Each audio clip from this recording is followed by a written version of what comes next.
Halo, selamat pagi siswa-siswi cinta budaya yang cinta akan budaya dimanapun kalian berada.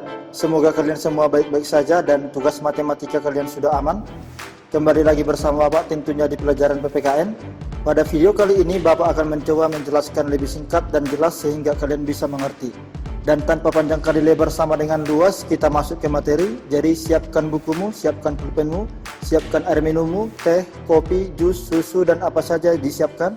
Siapkan dirimu dan kencangkan desimu, tapi jangan sampai tercekik. Oke, kita mulai. 1, 2, 3, mulai.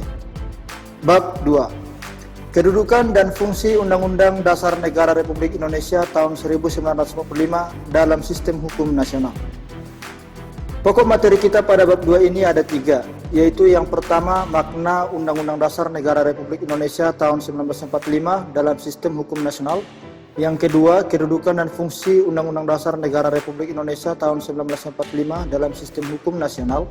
Dan yang ketiga, kedudukan peraturan perundangan dalam sistem hukum nasional. Hari ini kita akan membahas satu pokok materi, yaitu makna Undang-Undang Dasar Negara Republik Indonesia tahun 1945 dalam sistem hukum nasional. Hukum adalah segala peraturan yang berlaku yang dibuat oleh lembaga berwenang bersifat mengikat dan memaksa, yang apabila dilanggar akan dikenakan sanksi. Jadi, berbicara mengenai hukum pasti berbicara mengenai peraturan. Secara garis besar, peraturan sering disebut konstitusi. Kata konstitusi berasal dari bahasa Prancis, yaitu constituer yang artinya membentuk. Dalam Kamus Besar Bahasa Indonesia, konstitusi adalah segala ketentuan dan aturan tentang ketatanegaraan. Berikut beberapa ahli yang menjelaskan mengenai konstitusi. Tokoh pertama adalah Mr. C.F. Strong. Dia menjelaskan bahwa konstitusi adalah kumpulan prinsip atau azas yang mendasari kekuasaan pemerintah, hak-hak masyarakat, serta hubungan keduanya. Dan kedua ada Mr. K.C. Weyr menyatakan bahwa konstitusi adalah seluruh sistem pemerintahan sebuah negara serta berbagai aturan yang membentuk dan mengatur pemerintahan yang bersangkutan. Dari pendapat kedua tokoh, dapat kita simpulkan konstitusi adalah peraturan tertulis maupun tidak tertulis yang berisi ketentuan-ketentuan mengenai hak dan kewajiban pemerintah terhadap rakyat dan rakyat terhadap negara yang berlaku untuk seluruh warga negara dan bersifat memaksa. Salah satu konstitusi tertulis Indonesia adalah Undang-Undang Dasar Negara Republik Indonesia tahun 1945. Dalam Undang-Undang Dasar Negara Republik Indonesia tahun 1945 terdiri dari pembukaan dan batang tubuh atau pasal-pasal dan ayat-ayat. Dalam pembukaan Undang-Undang Dasar tahun 1945, terdapat 4 pokok pikiran yang diambil dari alinea keempat.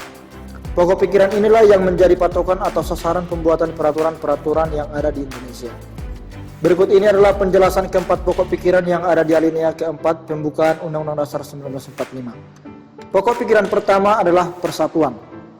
Pokok pikiran ini dinyatakan dalam penggalan kalimat pemerintah negara Indonesia yang melindungi segenap bangsa dan seluruh tumpah darah Indonesia. Yang artinya, negara membentuk konstitusi yang mengayomi segenap bangsa dan seluruh tumpah darah Indonesia tanpa terkecuali dan tanpa adanya penggolongan suku, ras, agama, dan juga budaya. Pokok pikiran yang pertama ini berhubungan erat dengan sila ketiga, yaitu persatuan Indonesia. Pokok pikiran kedua adalah keadilan sosial. Pokok pikiran ini dinyatakan dalam penggalan kalimat mewujudkan suatu keadilan sosial bagi seluruh rakyat Indonesia. Arti dari kalimat ini adalah pemerintah negara Indonesia membuat konstitusi yang mengatur hak dan kewajiban setiap warga negara sama di depan hukum dan diperlakukan secara adil dan merata. Pokok pikiran ketiga adalah kedaulatan rakyat. Pokok pikiran ini dinyatakan dalam penggalan kalimat terbentuk dalam suatu susunan negara Republik Indonesia yang berkedaulatan rakyat. Dilanjut dengan kalimat kerakyatan yang dipimpin oleh hikmat kebijaksanaan dalam permusyawaratan perwakilan.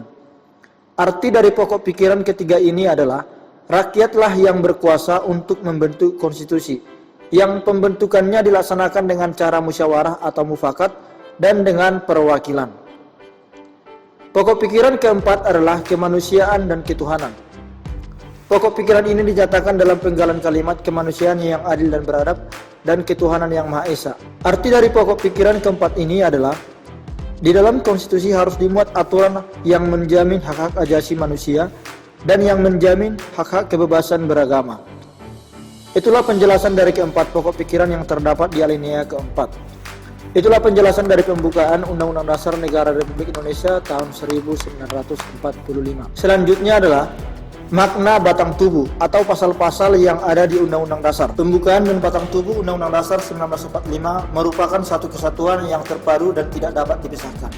Batang tubuh atau pasal-pasal merupakan perwujudan perincian dari pokok-pokok pikiran Undang-Undang Dasar yang sudah kita bahas tadi. Oleh karena itu, setiap pembuatan peraturan perundang-undangan lainnya harus sesuai dengan batang tubuh atau pasal-pasal yang ada di dalam Undang-Undang Dasar Negara Republik Indonesia tahun 1945 dalam penyelenggaraan kehidupan berbangsa dan bernegara. Berikut adalah rincian dari batang tubuh Undang-Undang Dasar 1945. Setelah dilakukan 4 kali perubahan atau amandemen, Undang-Undang Dasar 1945 memiliki 16 bab, 73 pasal, 194 ayat, dan 3 pasal aturan peralihan ditambah 2 pasal aturan tambahan. Batang tubuh atau pasal-pasal Undang-Undang Dasar Negara Republik Indonesia tahun 1945 berisi 2 materi, yaitu materi pengaturan sistem pemerintahan negara dan materi hubungan negara dengan warga negara dan penduduknya.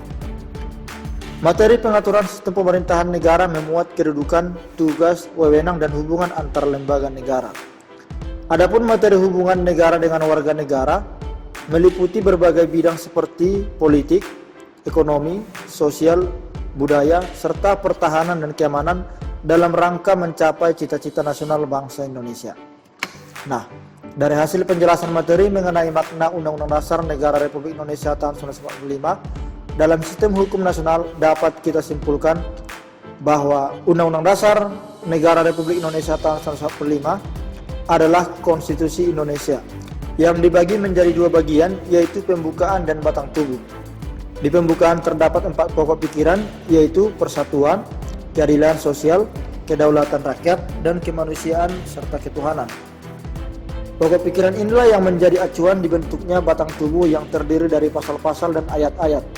Sedangkan batang tubuh terdapat 16 bab, 73 pasal, 194 ayat, dan 3 pasal aturan peralihan ditambah 2 pasal aturan tambahan, yang di dalamnya berisi materi sistem pemerintahan negara dan materi hubungan negara dan dengan warga negara.